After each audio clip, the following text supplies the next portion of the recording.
the presence of Durant make Steph harder to guard or harder to plan for? Yeah, it does, because a lot of schemes that you had in place before, we can try to double team and get the ball out of Steph's hands, and now having that dynamic scorer and dynamic shooter with Durant, makes it tough, because now you're flying around. Now you have Clay and Durant on the backside, so it makes it tough. And that's why they've both been so efficient, because with Durant having those guys out there, it makes it easier for him too. So they both kind of play off each other, as well as Clay and Draymond. So they have a good thing going. Statistically, Kyrie won that matchup last year with Steph, and obviously games 5 through 7 kind of speak for themselves.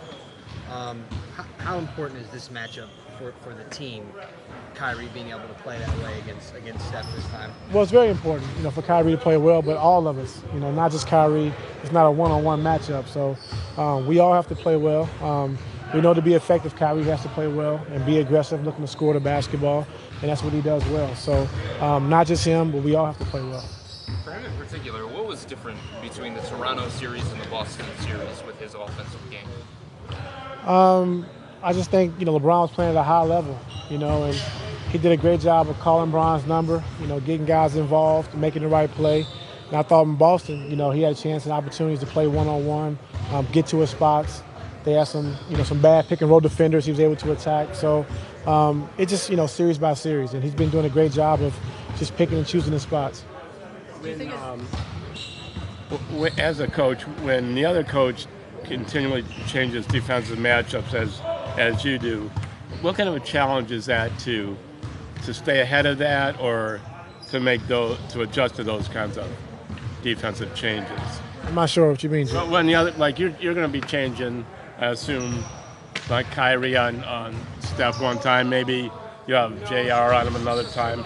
So when the other teams do that to you, how do you stay ahead of that or plan for that? Well, you just try to involve those guys in all the actions. Hopefully they'll switch, or you can get the matchup you want. But with those guys, they switch everything anyway. So, Zaza could be guarding Kyrie. He could be guarding LeBron. So the way they switch 1 through 5, or sometimes 1 through 4, and drop to 5, you're going to be on a lot of different people. So we got to get to our matchups quick and be ready to attack and exploit the matchups we want. Kyrie improved on defense, and if so, how? I think he has a really, really great knack for stealing the basketball. He has great hands. I think his physicality's picked up, as far as guarding bigger players, because we put him on 2 guards and Shumpert's guarding the point guard and things like that. So he's really gotten a lot better, just positional defense, so staying in front of the basketball, and we'll continue to get better. At the beginning of the playoffs, Shump started off on the bench, and then he ended up in the rotation. He's been pretty important as the playoffs have gone through. What have you seen from him as this playoff run has evolved? I think with Shump, he's just kept it simple. I think he's taking his open shots, direct line drives to the basket, but he's back to being that defender we need. He can guard 3 positions, 1, 2, and 3, and he's been doing that for us in the playoffs. Did a great job on Paul George, did a great job on DeRozan, so great job on Isaiah, before Isaiah got hurt. So he's very important to what we do, especially defensively, and we just, he's been keeping it simple. I don't want to make it sound like Steph was playing poorly this season. So don't make it sound like that. Because he wasn't. Well, don't make it sound like that. What is happening for him now? I mean, he's averaging 31 a game in the last series. He's leading the Warriors in scoring now. What's happening for him that wasn't during the regular season? He's a 2-time MVP. He's a great player, a very dangerous player, offensively. So, that doesn't surprise me. You bring in another MVP, so you're trying to figure it out and trying to figure how they can integrate, Kevin Durant to their team. So Steph took a little backseat to make sure everything worked right, and then once the playoffs hit, he got back to his normal self of scoring the basketball, being aggressive. But like I said before, if you want to be successful, if you want to win, you have to sacrifice. And I think it wasn't Steph's numbers being down. I think he sacrificed to let Kevin Durant get comfortable, make the team better, and now he can start picking and choosing his spots. I know you never even got to meet Andrew Bogut in person when he came to the Cavs, but anybody have any conversation with him at any point about what he talks about Golden State? I didn't get a chance to see him. So, I was sick, when he came and he got hurt. I never had a chance to see him. So, I didn't get a chance to talk to him at all. Nope.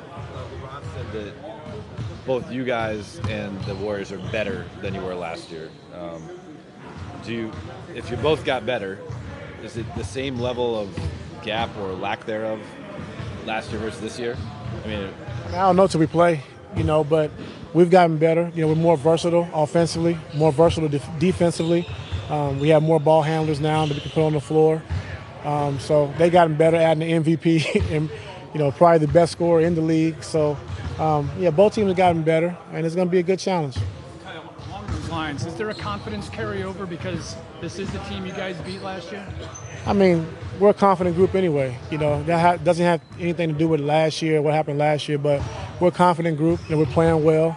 To hit the playoffs and play and go 12-1 in the playoffs. So we're confident in what we can do, and we understand they're confident. They're a great team out west. So we're just excited to finally get the ball rolling.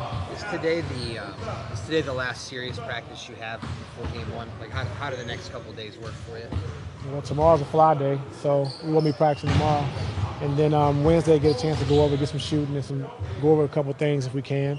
And then the game time. There's that Wednesday day. I mean, you've got to deal with us. There's a big media day. Like, I got to deal with you all the time. I know, but it's different. It's different. You know that. Like, can you lock in on that Wednesday and get work done, or is that? I mean, you can put your finishing touches on things. We pretty much have everything we want to do in right now. And once Wednesday comes, we get a chance to kind of fine-tune everything and go from there.